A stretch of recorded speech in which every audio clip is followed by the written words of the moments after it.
सभापती महोदय, अनिल परब साहेब वकील आहेत, पण वकिली त्यांची फेल गेलेली आहे. कारण तुम्ही मागणी केली 2005 पासून पाहिजे, त्याचं उत्तरही घेतलं. म्हणजे आपण प्रश्नही विचारलात, उत्तरही घेतलं, रेकॉर्डवर आलं आणि आणि त्याच्यानंतर आफ्टर थॉट प्रश्नावर तुम्ही बसले. कायदा सांगताय.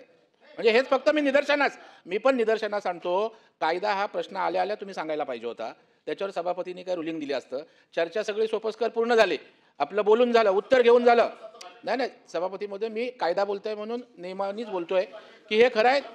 परब साहेब, तिसऱ्यांदा प्रश्न आहे, तिसऱ्यांदा उत्तर आहे, याच्याशी मीही सहमत आहे. सभापती महोदय, आपल्याकडे माझी विनंती आहे की म्हणजे शेवटी या विधिमंडळात तीन-तीनदा प्रश्न येणार, तीन-तीनदा उत्तर देणार, SIT नेमल्यानंतर SIT त्या ठिकाणी वेळ मागणार, म्हणजे काय अर्थच नाही. सर्वोच्च सभागृह म्हणतो SIT नेमल्यानंतर टाइम बाउंड व्हायला पाहिजे.